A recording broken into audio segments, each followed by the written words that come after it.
Bea. Halo Mas Saudara semua, jumpa lagi bersama saya Nasri Solisa dalam Berita Ambon hari ini. Berikut berita utamanya. Dipicu salah paham, dua kelompok mahasiswa terlibat bentrokan di kampus Umpati Ambon. Akibat mesin kapal mati, dua nelayan tual terombang-ambing di laut. Antisipasi ancaman gempa besar zona megatrust, beberapa warga Seram bagian barat mengungsi ke gunung.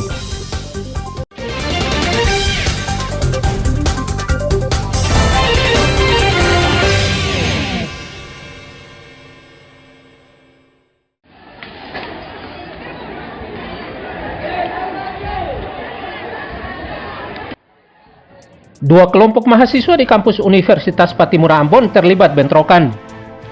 Bentrokan di kampus Universitas Pattimura atau Umpati ini melibatkan mahasiswa Fakultas Teknik dan Fakultas Keguruan dan Ilmu Pendidikan Universitas Pattimura. Mereka terlibat saling serang dengan menggunakan batu secara terbuka. Bentrokan yang dipicu kesalahpahaman ini mengakibatkan satu orang terluka serta fasilitas kampus Umpati rusak. Pihak kampus sangat menyayangkan bentrokan ini karena mencoreng dunia pendidikan. 3 minggu lalu itu juga ya, ada kejadian seperti ini. Tapi kemudian kami meliburkan, bukan meliburkan, kuliahnya kita bikin daring. Untuk dua fakultas itu selama sampai tanggal 17 kemarin. 17 ya. Jadi setelah itu dari 17 masuk sampai hari ini itu baik-baik saja gitu. Jadi semua tertib, semua jalan lancar. Ya hari ini kaget ada pelemparan lagi gitu. Berarti direncanakan mau daring lagi ya Pak? Tadi kami diskusikan tapi kita mungkin akan mempertimbangkan lagi. Akibat bentrokan ini, aktivitas perkuliahan di Umpati, kampus negeri terbesar di Provinsi Maluku ini, terganggu. Tim Liputan melaporkan dari Ambon.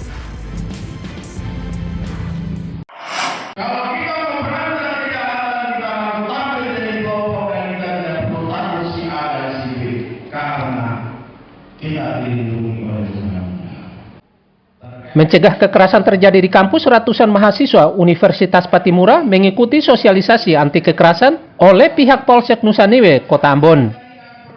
Selain sosialisasi mencegah kekerasan berupa perkelahian di kampus, mahasiswa juga diberi pemahaman terkait Kamtipmas Jalan Pilkada dari pihak kampus dan polisi. Hidup kita lebih solid, hidup kita lebih aman, situasi nyaman, kondusif. Dan Polsek Nusa Niwe hari ini secara khusus kami melaksanakan tatap muka atau dengan kerennya itu Bacarita Kamtipmas Polsek Nusa Niwe bersama dengan mahasiswa dan dosen di kampus PGSD Ambon. Dalam arti tujuan kami mengajak semua mahasiswa dan dosen untuk bersama-sama menjaga situasi Kamtipmas yang kondusif.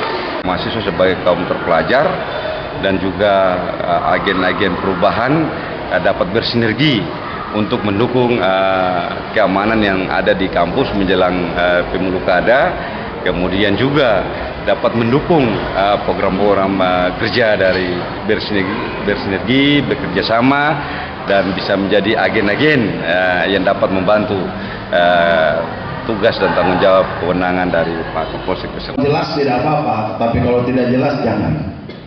Harus fokus untuk belajar, itu yang kami maksudkan, adik-adik harus menjadi pelopor. Selain mahasiswa, sosialisasi pencegahan kekerasan ini juga melibatkan dosen di kampus PGSD Umpati.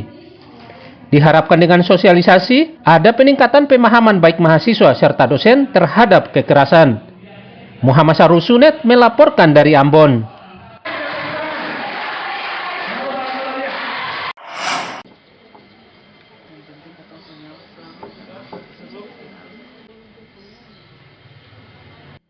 Gegara korsleting listrik, satu rumah di Kota Ambon ludes terbakar. Rumah milik keluarga Martin Kailuhu yang terbakar ini berada di RT 2 RW 5, kawasan Air Salobar, Kecamatan Nusa Niwe, Kota Ambon. Kebakaran menyisakan duka mendalam bagi korbannya. kebakaran sendiri, Bapak di dalam rumah atau di luar? Saya di dalam rumah. Dalam rumah, Pak. Tertidur ya. Jadi Dibangunkan. dibangunkan oleh tetangga. Kejadian masih dalam penyelidikan kepolisian dan kami juga sudah berkoordinasi dengan unit identifikasi dari Satreskrim Polresta Ambon untuk melakukan olah TKP dan penyelidikan selanjutnya.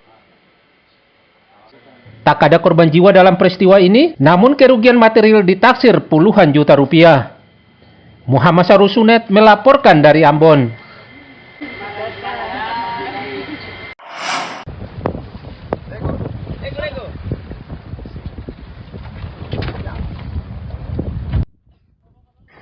Beberapa jam terombang-ambing di laut akibat longboatnya mati mesin, dua nelayan desa Fiditan, Kota Tual ditemukan selamat.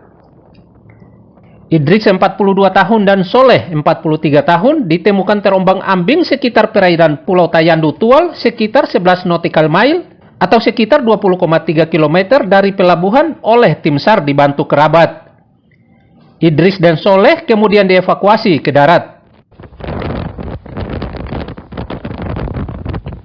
Kami laporkan update kecelakaan kapal longboat yang mengalami mati mesin, Tobi 2 orang yang terombang-ambing di sekitar perairan Pulau Tayandu pada tanggal 24 September 2024 pukul 18:15 waktu Indonesia Timur. Tim SAR gabungan berhasil menemukan longboat yang mengalami mati mesin dalam keadaan selamat. Sebelumnya Idris 42 tahun dan Soleh 43 tahun dilaporkan hilang Selasa saat melaut sekitar perairan Pulau Tayandu, Tual. Selesai memancing dan hendak kembali, mesin longboat mati. Idris dan Soleh beserta kapalnya kemudian hanyut dan terombang-ambing. Tim Liputan melaporkan dari Tual.